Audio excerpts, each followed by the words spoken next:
Buenas tardes a todos, bienvenidos a estas jornadas. Yo soy la profesora Beatriz Martínez Isidoro, que tengo el honor de moderar esta mesa.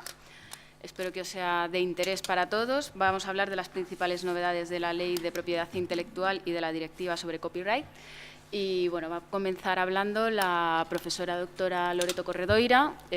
Todos aquí los presentes en esta mesa tienen extensos currículums y, como lo más importante es lo que tienen que decir, simplemente diré que la profesora está especializada en lo que es en Derecho de la Información, Derecho de la Información y de la Comunicación Audiovisual y, sobre todo, de Derecho de la Información online. Tiene múltiples publicaciones de artículos y de libros.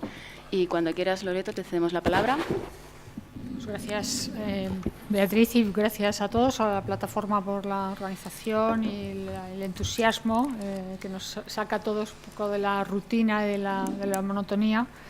También porque el panorama jurídico tiene mucho que ver con algunas de las preguntas que hacíais, y político no es estable.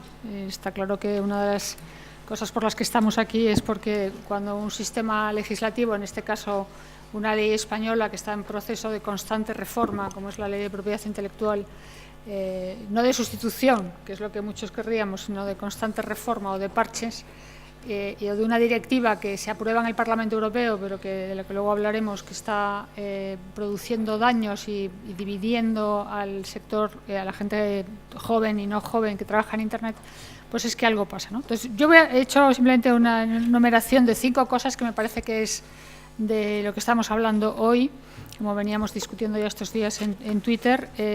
Por una parte, como ya se ha dicho, que efectivamente el artículo 13 de la Directiva de Copyright, de la que luego hablará Carlos Sánchez con más detalle, prevé obligaciones de filtrado de contenidos para las plataformas que están en línea, es decir, YouTube, Facebook, cualesquiera otras, ¿no? Vimeo, etcétera, ¿no? Es una directiva que se aprobó ya en el Parlamento Europeo, pero no está en vigor. Esto yo creo que es importante también que se sepa, que está en fase de lo que ahora se llama dentro del derecho comunitario, en fase de trílogos, que es que ahora están recomponiendo el articulado la Comisión con los representantes de los países.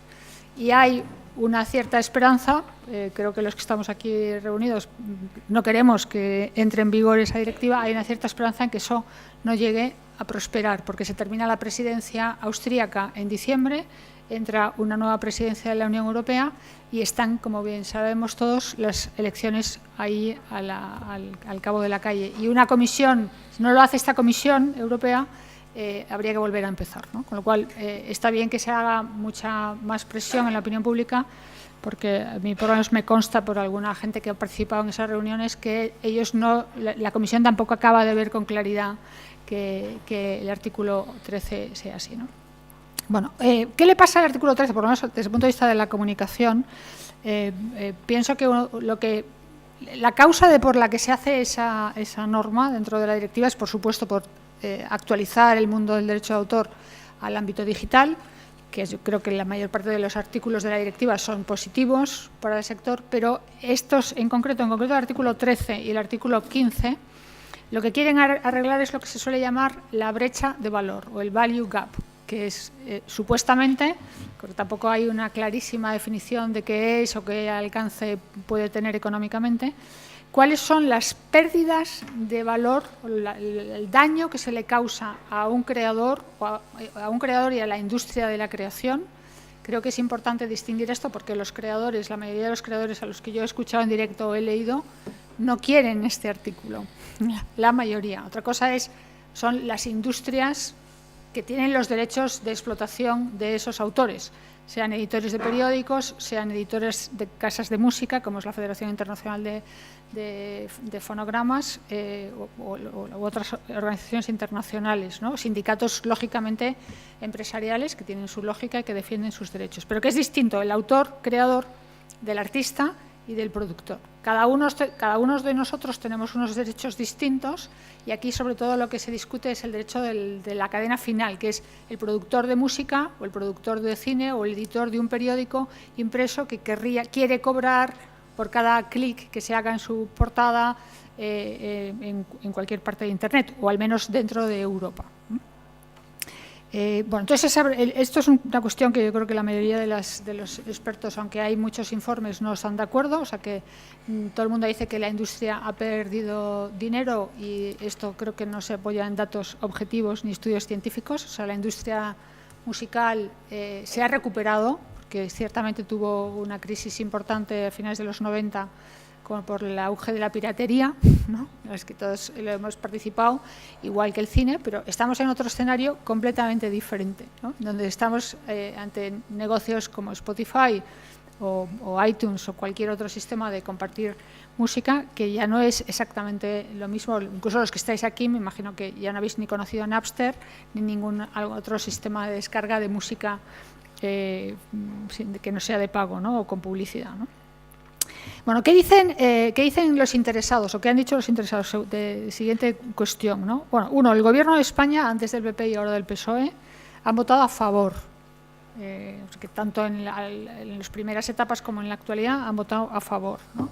Aunque la mayoría en privado te dicen que no están contentos y que se dan cuenta de que es muy problemática la cuestión. No solamente por la posible censura previa que suponga el filtrado, porque el filtrado es sobre todo para los derechos de autor, pero igual que lo es para los derechos de autor, puede ser para palabras que supongan odio o para algún otro criterio que se le imponga luego o que se impongan en las plataformas, ¿no?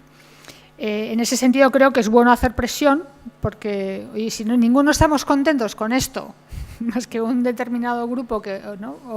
o un gobierno o un ministerio de cultura que quiere efectivamente llevar hasta el final lo que se proponía, pues me parece que no responde a una causa justa, ¿no? En realidad. Luego, los productores que he dicho, creo que son sobre todo los de música, más allá de la SGAE. O sea, la SGAE representa también sobre todo a los autores y a los intérpretes, pero me parece que está más interesada la Federación Internacional de Productores de Fonográficos, o sea, de casas discográficas, por entendernos, que son los que quieren conseguir que a través de estos artículos 13 y 15, siempre que se ponga música online o cine, sea gracias a que hay una licencia previa, una autorización, ¿no? Que es un sistema, bueno, lícito, lógicamente, pero bueno, muy limitador, ¿no? Creo que si luego viene Greg de YouTube también lo podrá contar. La mayoría, casi incluso la mitad de los contenidos que están online, no se puede identificar bien quiénes son los titulares. O sea, quiénes son, de quién es esa canción, de quién es ese libro, de quién es ese poema. No se les puede identificar porque no hay datos suficientes y, por tanto, es absurdo decir, mira, estamos haciendo una regulación para aquellos que sí que estáis en entidades de gestión o que le habéis dado la cesión a una entidad de gestión que está bien organizada.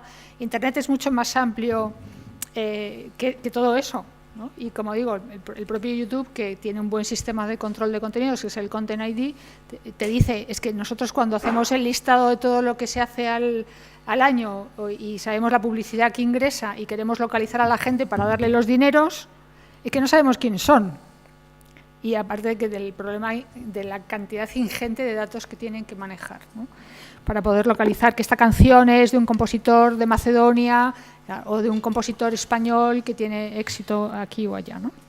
Bueno, y por último, lo que dicen los artistas en la mayor parte de los casos, yo por lo menos los que he escuchado, es que quieren tener más flexibilidad en la gestión de los derechos, no solamente porque que ya lo prevé otra directiva anterior, que es la del 2014, que es la que trae causa en esta nueva reforma, ¿no? Que es una directiva que obliga a que las licencias de música en Europa sean para los 28, si es que no llegamos a ser 27, 28 países de la Unión Europea. Ya no es, mira, es que quiero una licencia para España, quiero otra licencia para Bélgica, otra la quiero para Alemania, no. Cualquier cantante o cualquier, en general, creador en el ámbito de la música y del audiovisual puede tener una licencia multiterritorial, que se llama, ¿no? Bueno, y lo dejo aquí porque hay algunas cosas más de matiz jurídico, incluso del tema ese de la prensa, que luego podemos hablar. Esta directiva va a poner todavía más difícil, no solamente el Google News, ¿quién ha preguntado antes? El Google Noticias de España, sino en general el producto noticias en la web. porque el artículo 11, que no lo hemos, es otro de los 3 grandes huesos duros de roer de la directiva, el artículo 11 de la directiva establece que los editores de periódicos también tienen derechos de remuneración sobre todo lo que se multiplique online en teléfono, en cualquier tableta o en cualquier ordenador. Muchas gracias, Lórico. Bueno, pues a continuación vamos a escuchar a David Bravo, que es también, bueno, es abogado especializado en derechos de autor y propiedad intelectual y miembro de la Plataforma en Defensa de la Libertad de Información. Cuando quieras, David. Muy bien, muchas gracias por venir y gracias por la invitación. Yo voy a intentar hablar de estas leyes que estamos poniendo aquí en cuestión, pero poniéndoos antes en antecedentes, porque cuando os cuente cuáles han sido los antecedentes judiciales en la pugna que ha habido en Internet por cuestiones relacionadas con propiedad intelectual, vais a poder entender perfectamente de dónde vienen estas leyes, a causa de qué se dictan esas leyes, porque encajan como un guante con cada uno de los procesos que la industria de los contenidos ha ido perdiendo tanto a nivel nacional como en Europa. No sé si conocéis, Loreto ha hecho referencia antes, Napster, o soy yo ya demasiado mayor, pero Napster en 1999 era un sitio de intercambio de archivos, era en realidad una herramienta peer-to-peer para intercambiar archivos que permitía que cualquier usuario pudiera hacerse con canciones que sin autorización de los titulares de los derechos terminaban en su disco duro del ordenador. Esto comenzó, digamos, el conflicto de la industria de los contenidos contra todo aquello que pudiera salirse del patrón que ellos tenían en el mundo físico mucho más controlable. Lo que sucedió con Napster es que se judicializó el conflicto. En el año 2003, la RIA, es decir, la agrupación que tiene a la industria discográfica de Estados Unidos, y cuando digo Estados Unidos es prácticamente como decir la de todo el mundo, puesto que controlan la gran mayor parte de los discos que se venden en todo el mundo, decidió en el año 2003 judicializar el conflicto y perseguir a los propios usuarios de Napster que descargaban música a través de este programa de intercambio. La directora de la RIA fue la principal persona que se opuso a esta idea porque pensaba, y pensaba bien, como se demostró en el futuro, que esta acción judicial tendría muy poca eficacia práctica y además sería una mancha para la imagen de la industria discográfica que sería imposible de borrar con el paso del tiempo. El paso del tiempo le dio la razón, porque la RIA, de hecho, judicializó el conflicto e interpuso miles de demandas contra usuarios que descargaban música desde Napster, lo que se saldó con la dimisión de la directora de la RIA. ¿Qué es lo que ocurrió? Lo que se predijo. Las demandas fueron un desastre en el plano práctico porque las descargas no cesaron, pero es que además eso tuvo como resultado lo endebles que era la posibilidad de identificar a los propios usuarios de Internet con la arbitrariedad que supusieron las demandas. En muchas ocasiones se demandaba a personas que no tenían nada que ver con la cuestión, incluso a veces personas que ni siquiera tenían ordenador. Hay un caso muy conocido que es el de la abuela Gertrude Walton, una mujer de 83 años demandada por descargar música rap, que ya era raro de por sí, y la hija de Gertrude Walton alegó que su madre que era imposible que su madre hubiese descargado música rap porque, por un lado, no era aficionada en absoluto a ese tipo de música y, además, en el momento de los hechos estaba muerta. Es decir, tenía coartada. Esa demanda no llegó a ningún lado, pero hubo muchísimas demandas que intentaron ir por el mismo camino con este tipo de resultados escandalosos. También está el caso de Brianna Lahara, una niña de 12 años demandada por la RIA por descargar música de Internet. Ese esquema de combatir de esa forma fue llevado al resto de países y entre ellos España. En España se han seguido acciones judiciales con el resultado que os diré y que os adelanto que no es favorable para la industria de los contenidos y que es la causa inmediata de las reformas legales que estamos analizando en esta mesa de hoy. En España se siguieron acciones judiciales contra todas las personas que intercambian archivos a través de Internet, pero no solo eso, también contra plataformas de intermediarios como por ejemplo el propio YouTube, que tenemos como un uso cotidiano y común y alejado de nuestra noción de piratería que nos han inculcado. En España se han seguido acciones tanto en el ámbito penal como en el ámbito civil contra los usuarios que intercambian archivos en Internet. Las acciones en vía penal que se comenzaron en el año 2005 como copia, como réplica a las acciones judiciales que ocurrieron en Estados Unidos, no terminaron bien para la industria. La industria insistía en que la descarga de archivos por parte de los usuarios era un delito contra la propiedad intelectual. Conforme al Código Penal de aquella fecha, eso significaba que en el tipo básico tenía una pena de hasta 2 años de prisión, lo cual no es poca cosa, por intercambios gratuitos de bienes intelectuales. Sostenía la industria que, aunque el Código Penal pedía 2 requisitos para la existencia del delito, por un lado el requisito de copiar sin autorización obras intelectuales, lo cual se daba sin duda en el intercambio en redes peer-to-peer, y por otro lado el requisito de que esa acción además se hiciera a ánimo de lucro, este segundo es el que se pone en duda, la industria de los contenidos sostenía que el ánimo de lucro debía interpretarse de forma expansiva, como cualquier beneficio, ventaja o utilidad que te reporte esa copia. Y es en esta tesis jurídica en la que descansan los anuncios que hemos visto en los cines del Ministerio de Cultura, donde comparan descargar una canción con robar un coche, o que el presidente de Ejeda comparase descargar una canción con robar un bolso, o que el jefe del grupo de delitos telemáticos de la Guardia Civil dijera que si hablamos de propiedad intelectual, la mitad de los españoles somos delincuentes. Es en esta tesis, en estos mimbres, en esta débil percha del ánimo de lucro entendido de forma expansiva, en la que descansa toda esta teoría jurídica, que se puso en práctica con un método que Promusicae consideraba un método científico, porque había tanta discusión sobre si esto era delito o no, que Antonio Guisasola de Promusicae dijo: vamos a hacer una cosa, vamos a tener que denunciar a alguien para que los jueces de una vez digan que esto es delito. Y un señor de Santander, que ni pinchaba ni cortaba en este asunto, fue la persona, al parecer, escogida para ver si esto era delito o no era delito.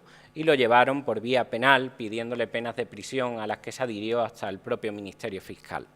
La sentencia fue absolutoria.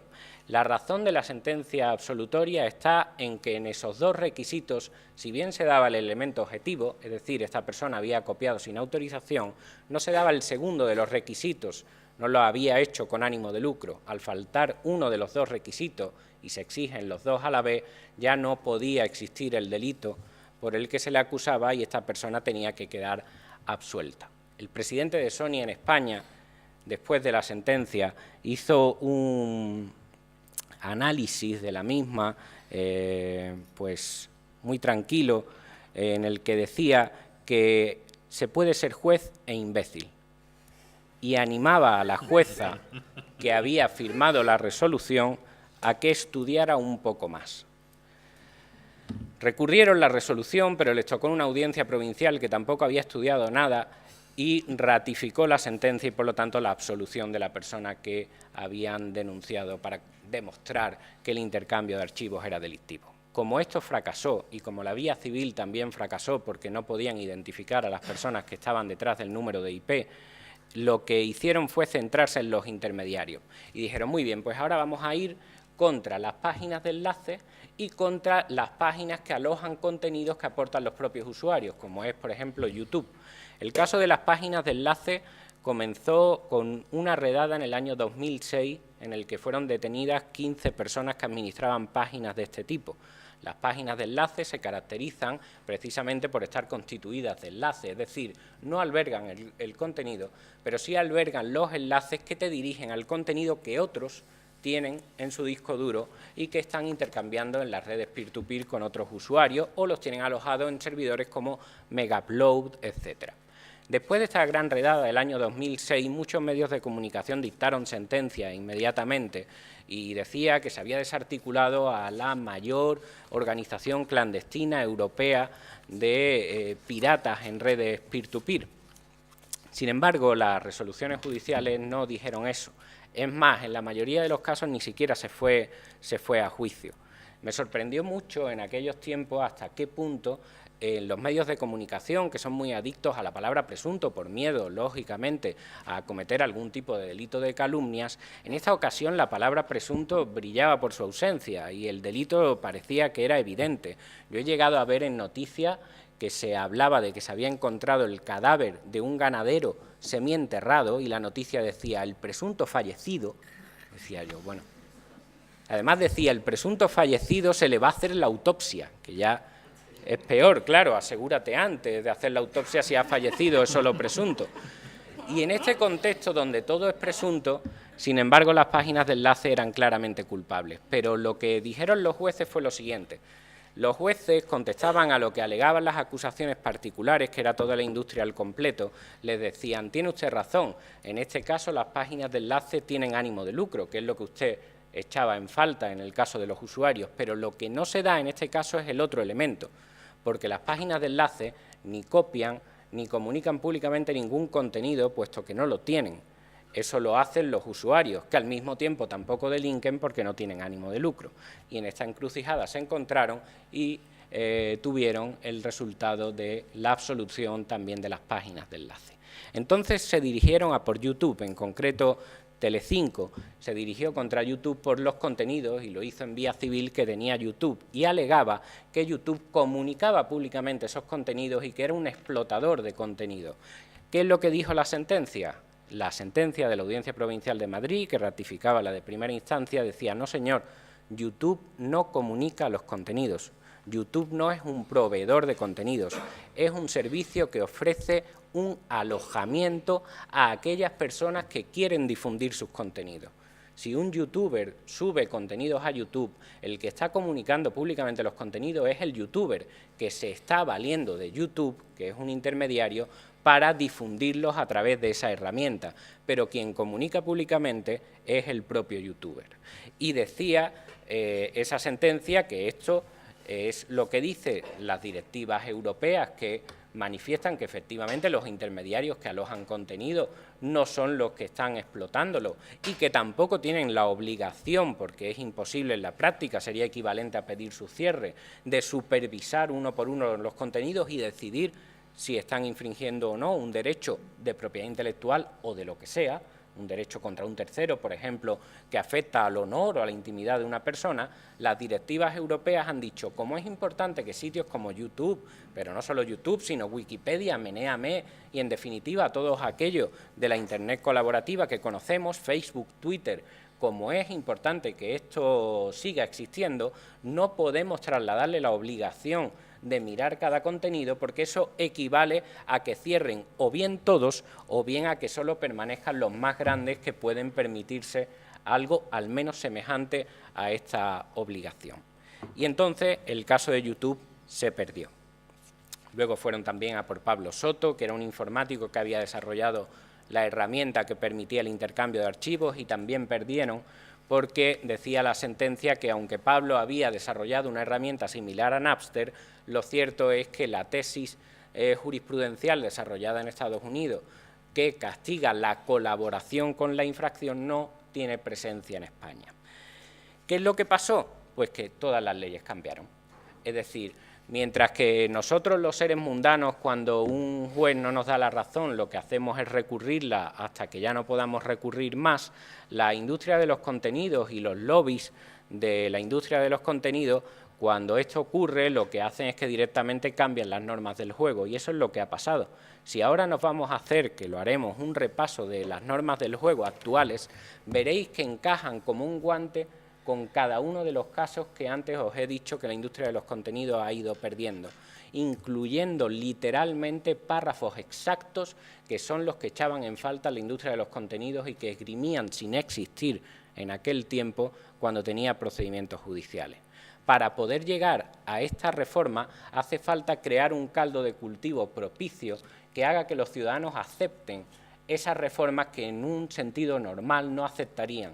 Y por eso en los medios de comunicación vemos continuamente una demonización constante de Internet y de las posibilidades que ofrece, pintándola como el salvaje oeste que causa todos nuestros males. Única manera de que los ciudadanos acepten una regulación especial y específica para Internet que en el mundo físico sería impensable.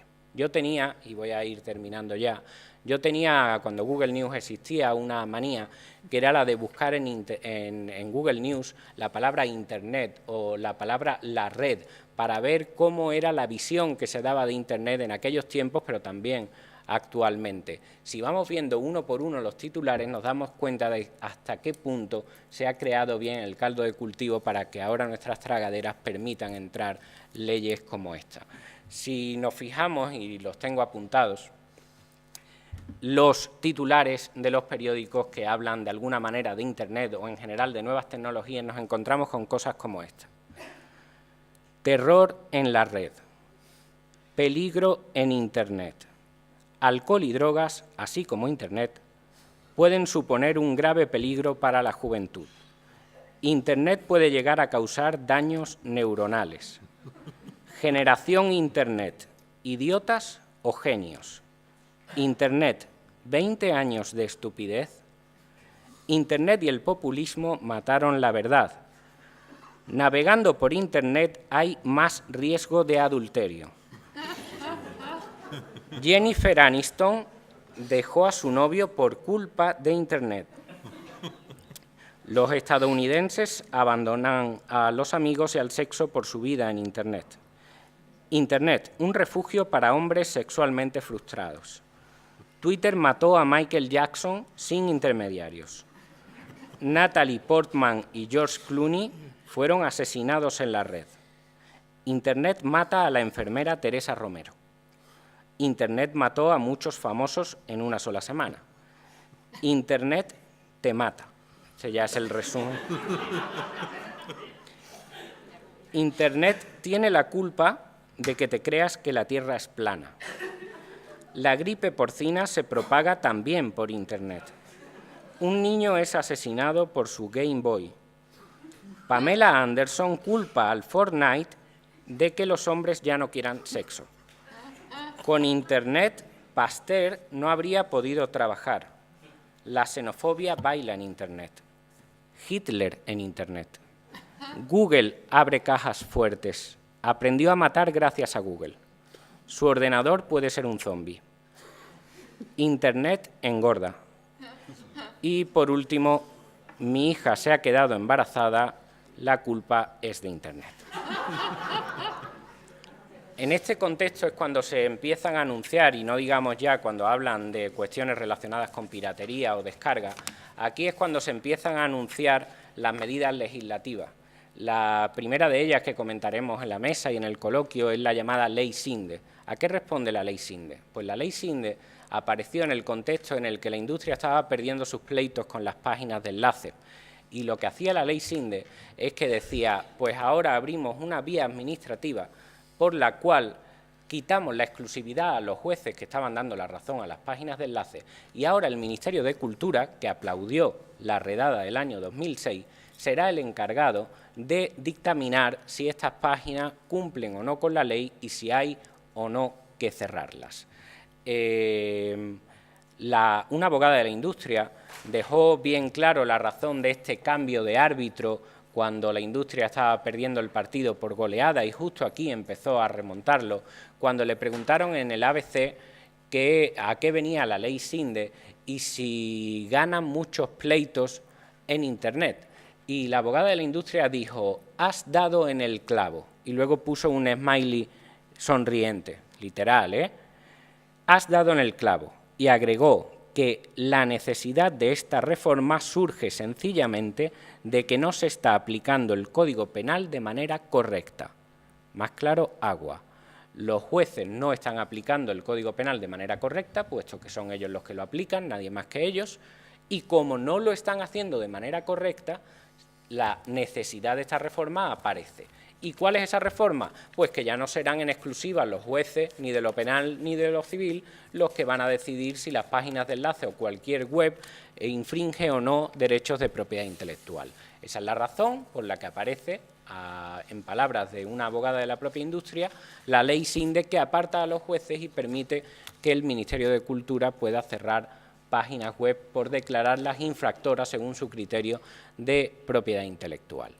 Y también ahora esta ley se está endureciendo para que el único juez que había, que era un juez que no podía entrar en el fondo del asunto, porque limitaron esa posibilidad por razones que parecen más que obvias, el artículo 13 es también una consecuencia inmediata de sentencias como la sentencia YouTube, en la que decía que YouTube no era el proveedor de los contenidos y que no comunicaba públicamente. Pero lo que estaba haciendo la sentencia YouTube no era más que una réplica de sentencias a nivel europeo, como la sentencia Saban, que decía exactamente lo mismo. El Tribunal de Justicia de la Unión Europea decía que sitios como YouTube no comunican públicamente y que además no se les puede imponer una obligación de filtrado de los contenidos. ¿Qué dice el artículo 13? Pues que se acabó la historia, empieza diciendo que el que aloja los contenidos comunica públicamente.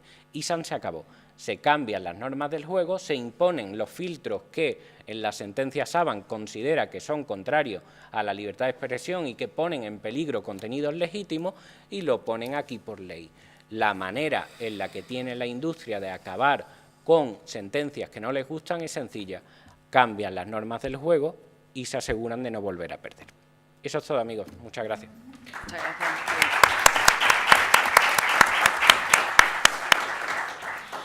Bueno, por último vamos a escuchar a don Carlos Sánchez Almeida, abogado especializado también en derechos de Internet y director legal de la Plataforma en Defensa de la Libertad de Información. Carlos, cuando quiera. Muchas gracias. Primero de todo, en nombre de la Plataforma en Defensa de la Libertad de Información, muchas gracias al profesorado de esta Facultad de Ciencias de la Información por haber hecho posible esta jornada en tiempo récord. También muchas gracias a la Universidad Complutense, que nos ha invitado, y sobre todo en estos tiempos donde peligra la libertad de expresión, pues que sea esta casa donde se puede decir de todo. Hay otras universidades donde no me dejan ya decirlo, también hay que decirlo. Bueno, yo a la vista sobre todo de la magnífica exposición que han hecho mis antecesores en esta mesa, el tema es que lo que tenía pensado decir lo voy a cambiar. Lo voy a cambiar porque no voy a poder mejorar lo que ya habéis dicho. Y voy a dar la palabra a la web 2.0. O sea, hablamos de una Internet colaborativa, pues yo lo que voy a someter al público que hay aquí a una pequeña encuesta para ver dónde estamos y los peligros que tiene esta directiva. Y lo primero que les quería preguntar a las personas que están aquí, que levanten la mano, todos los que sean mayores de edad, porque todos los que sean mayores de edad, por favor, que levanten. Si hay algún menor de edad, puede desalojar la sala. ¿Por qué digo esto? ¿Por qué digo esto? Porque la SGAE y la coalición de creadores dirigen sus campañas mediáticas a menores de 9 y 13 años, entre 9 y 13 años. Yo lo que quiero es asegurarme de que ustedes son mayores de edad antes de adoctrinarles por los riesgos que corren sus cerebros. Eso en primer lugar. Bien, sentado esto, la segunda pregunta que les voy a hacer es: ¿cuántos de ustedes han compartido, dado a me gusta, a favoritos, un meme en Internet? Levanten las manos, por favor. Muchas gracias. Vale. La segunda pregunta que les voy a hacer es, seguramente habrá menos respuestas, pero habrá muchas. ¿Cuántos de ustedes han compartido una jugada de fútbol en Internet? ¿Unos cuantos? Vale. Y esta seguramente también queda clara. ¿Cuántos de ustedes han compartido un enlace a un titular de prensa en Internet? Bien, pues les anuncio a todos ustedes que todas estas actividades van a quedar en serio peligro a partir del momento que entre en vigor la directiva. Les explicaré por qué. Lo primero de todos, si tenemos un vídeo y lo podemos poner, el Abertefue de la SketchUp, la versión alternativa de la SLG. Voy a empezar explicándoles una anécdota que está en El País, o sea, la pueden ustedes buscar. La SGAE reclama copyright por la versión de la SLG sobre el Prestige. Los autores de la Abertefue se niegan a pagar a la SGAE y a retirar un vídeo de Internet. A consecuencia del hundimiento del Prestige y la marea negra que hubo, Pues hubo una persona que sacó un vídeo satírico utilizando la música de la SRG con una letra crítica con el gobierno de Aznar, que era la Vertefue. Pues bien, la reacción de la SGAE a esto fue inmediatamente pedir al titular de la web que pagase derechos de autor a la SGAE por la transformación de la obra. Después se descubrió que la SGAE no tenía cedido el derecho de transformación, no podían reclamar nada, pero había sido una forma de censura al servicio del poder político de entonces. La SGAE estaba utilizando la propiedad intelectual para censurar una crítica al gobierno. Pues bien, esto que se intentó en aquel momento y le salió mal, ahora lo va a hacer un algoritmo. Un algoritmo verá que alguien ha subido el Abertefue o una canción similar, una crítica similar a un gobierno, sube una letra alternativa con esa misma música, el algoritmo que tenga YouTube detectará esa partitura y dirá esto no se puede reproducir porque viola derechos de autor. Tal como se ha configurado el artículo 13 de la directiva, a pesar de que afortunadamente la sociedad civil europea ha conseguido imponer una serie de modificaciones que excluyen, por ejemplo, a Wikipedia, que excluyen al software libre, que excluyen a las pymes, hay una serie, digamos, de mejoras, sobre todo en los considerandos de la directiva, que no en el texto articulado. A pesar de todo eso, el artículo 13 sigue siendo un peligro para las libertades en Europa. Y es un peligro porque va contra la libertad de expresión. No es que vaya a favor de los derechos de autor, va directamente contra la posibilidad de comunicar ideas y pensamientos en Internet. Porque lo que dice este artículo 13, después de la reforma, inicialmente, la primera versión decía que había que utilizar técnicas efectivas de reconocimiento de contenidos. Eso se decía textualmente en el texto del artículo 13. Pues esto lo han quitado. Pero lo que nos dicen ahora es que los servicios de intercambio de contenidos deberán cooperar de buena fe para garantizar que las obras o demás prestaciones protegidas no autorizadas no se encuentren disponibles dentro de su servicio. Y después, acto seguido, se nos dice que en caso de que falle algo, se puede reclamar, y dice, toda reclamación presentada en el marco de dichos mecanismos se tramitará sin demoras injustificadas y será objeto de revisión humana. Y aquí es donde saltan las alarmas. ¿Por qué se dice que tiene que haber revisión humana? Porque la decisión previa no la ha tomado una persona, no la ha tomado un ser humano, la ha tomado una máquina. Es imposible que YouTube pueda censurar con intervención humana las 400 horas de música que se suben cada minuto a YouTube. Es imposible, de música y de otros contenidos. Entonces, lo que quieren es establecer un algoritmo que además no va a estar controlado por un Estado, no va a ser una cosa del poder público, no. Se va a privatizar la censura, se va a poner a YouTube y a otros prestadores a censurar esos contenidos. Este es el gran peligro. Por eso les decía, todos ustedes que han compartido memes en Internet, a pesar de que los considerandos de la directiva están diciendo expresamente que la parodia y la sátira no serán perseguidas, en el articulado se nos dice otra cosa. Y es el articulado de la directiva lo que se tiene que transponer a las legislaciones nacionales. Entonces el peligro está ahí. El peligro está que aunque tengamos derecho a la sátira, en la práctica el algoritmo no va a saber distinguir si ese meme, si esa sátira, si esa parodia se está haciendo con una finalidad u otra. Lo único que va a ver es que hay una partitura que tiene registrada una entidad de gestión de derechos de autor.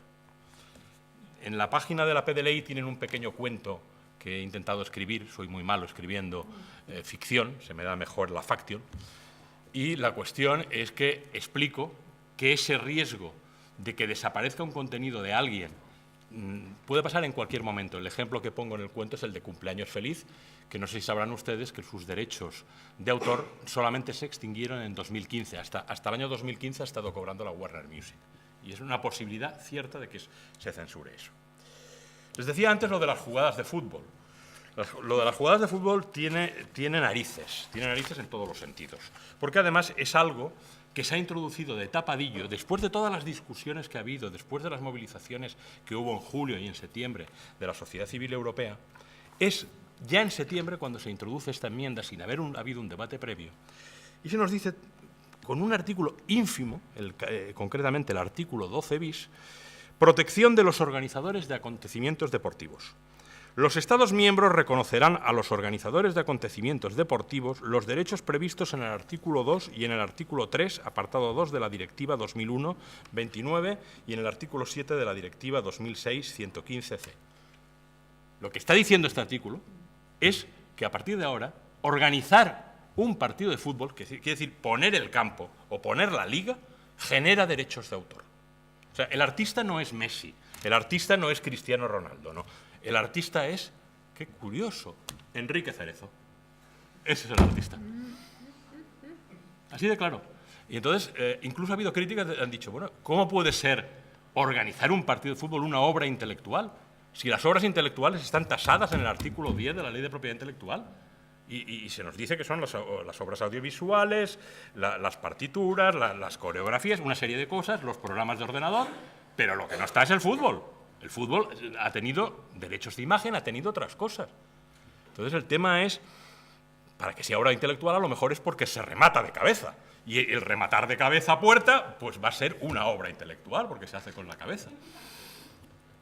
Bueno, que alguien me lo explique porque yo todavía no lo entiendo, de verdad.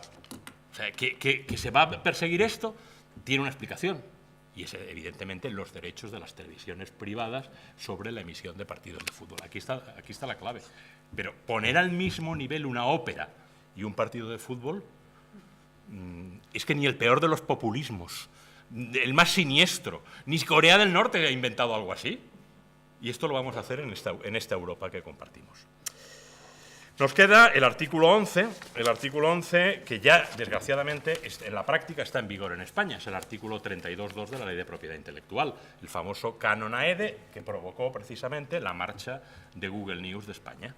Lo que se pretende en última instancia, en el artículo 11, es proteger las publicaciones de prensa en lo relativo a los usos digitales y se reconoce a las editoriales de publicaciones de prensa, ojo, no a los periodistas, no a los verdaderos creadores, no, a las editoras, a los propietarios de los periódicos, se les reconocen los derechos previstos, y aquí estamos hablando de los derechos previstos en la otra directiva, la Directiva de Derechos de Autor, de manera que puedan obtener una remuneración justa y proporcionada por el uso digital de sus publicaciones de prensa por proveedores de servicios de la sociedad de la información. En pocas palabras, lo que llamamos en España el canon AEDE, lo que se llama la tasa Google. Lo que se pretende en última instancia es cobrar por estos contenidos. ¿Qué va a ocasionar esto? Pues que compartir titulares de prensa va a estar prohibido.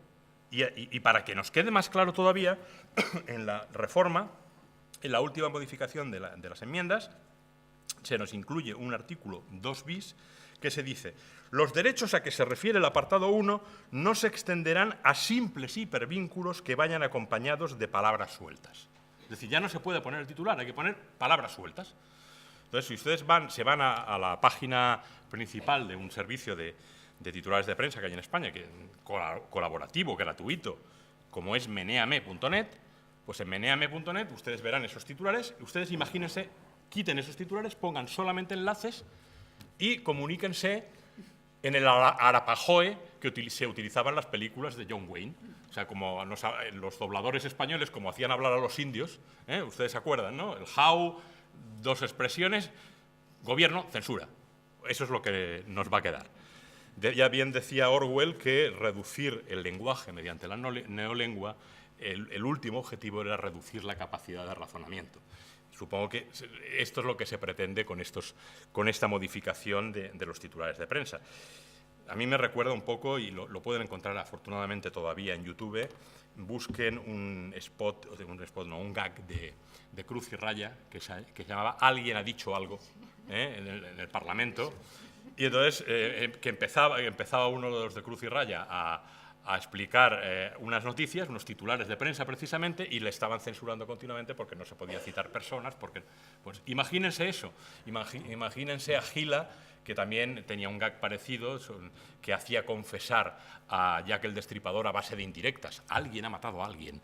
Pues así tendremos que hablar cuando entre en vigor la directiva. Tengamos en cuenta, no obstante, que lo más peligroso de la directiva es que no es de aplicación directa, que hay que transponerla a la legislación nacional. Hemos tenido una experiencia muy reciente en España del Reglamento General de Protección de Datos, que es de aplicación directa, a diferencia de las directivas. Pues a pesar de ser de aplicación directa, nos han aprobado una ley orgánica de protección de datos que pone en serios peligros las libertades, que permite a los partidos políticos recopilar datos personales sobre opiniones políticas, y todo eso no estaba en el reglamento. Pues imagínense ustedes al legislador español con esto, dejándole que desarrolle a la forma, digamos, natural de este país las leyes. Imagínense lo que nos puede pasar teniendo en cuenta todos los precedentes que se nos han explicado antes, teniendo en cuenta la ley SINDE. Tengan en cuenta que ahora mismo la ley SINDE va a ser modificada, está a punto de ser votada por el Senado la segunda versión de la ley SINDE, donde desaparece un juez que ya era prácticamente una figura decorativa en la anterior ley, pero es que ahora lo quitan directamente. Se va a poder cerrar páginas web sin intervención judicial, contraviniendo lo dispuesto por el artículo 20, apartado 5 de la Constitución, que dice que solamente se pueden secuestrar páginas web con orden judicial. Si el legislador español no respeta su propia Constitución, imagínense lo que puede hacer con esta directiva europea entre las manos. Nada más y muchas gracias.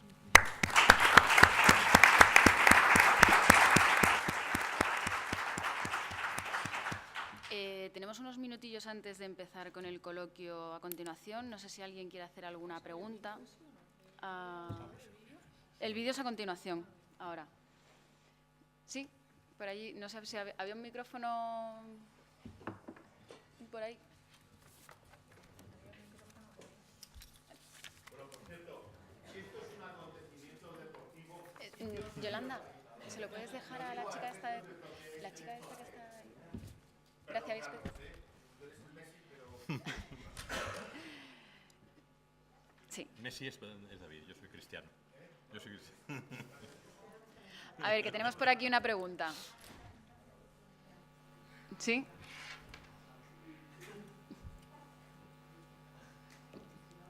Pero, no. Bueno.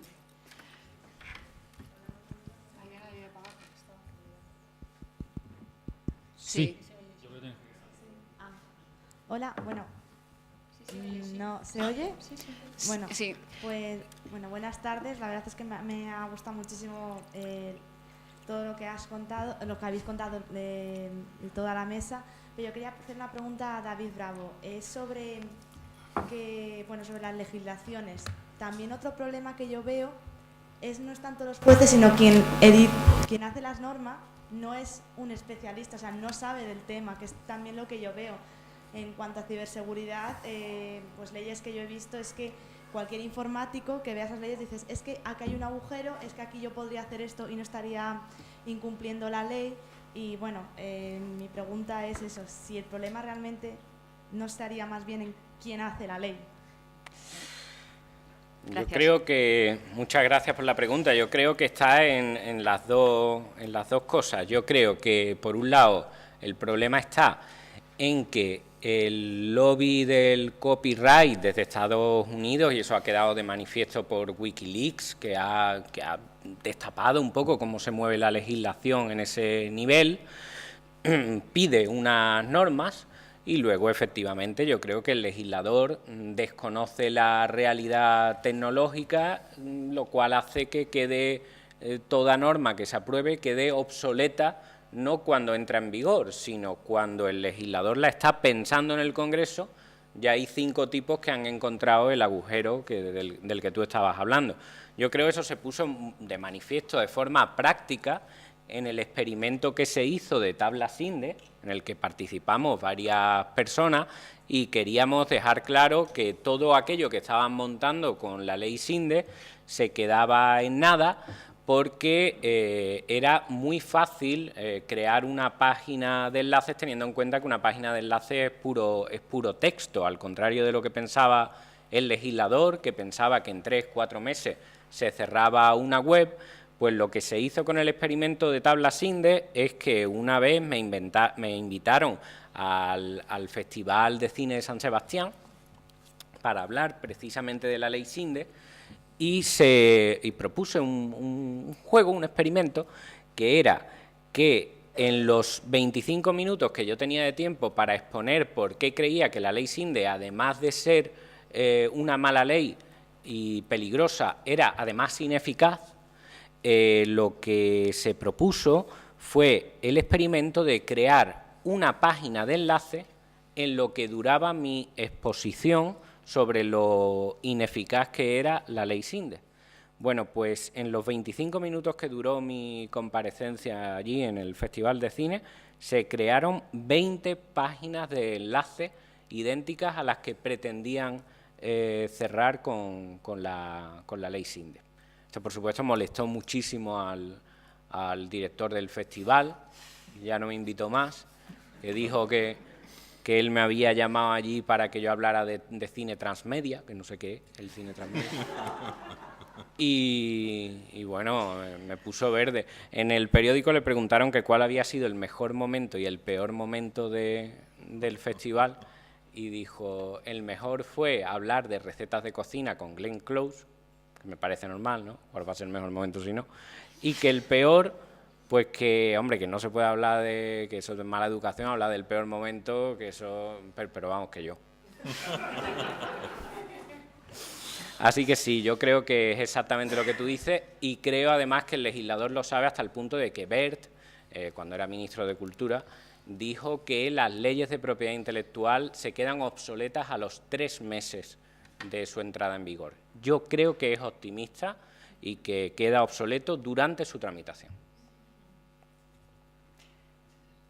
Sí, tenemos 2 preguntas más. Luego allí al final.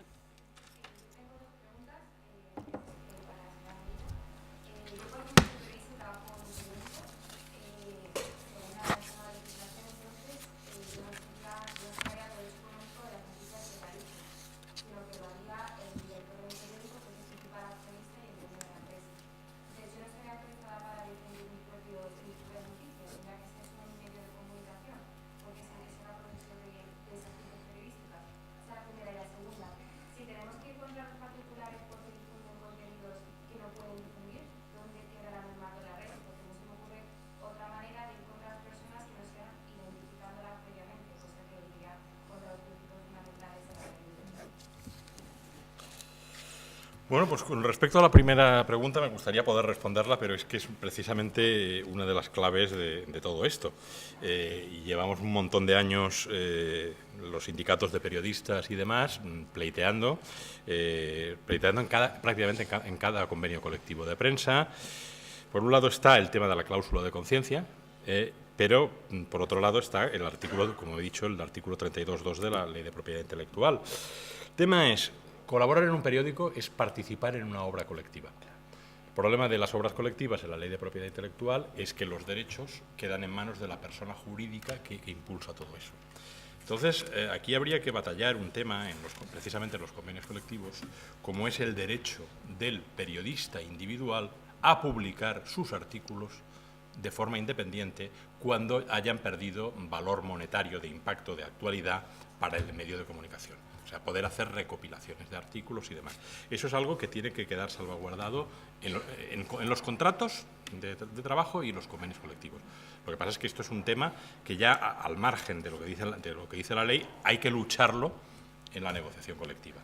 El problema está, como bien has dicho, el artículo 32, que es también el artículo 11 de la directiva, que va a permitir que todo lo que se cobre por las entidades de gestión de derechos de autor por reproducir titulares de prensa y por hacer resúmenes de prensa, se lo va a llevar directamente, primero, la entidad de derechos de autor, que aquí en España creo que sería Cedro, y Cedro se lo va a pagar directamente a los editores. Vosotros no vais a ver nada.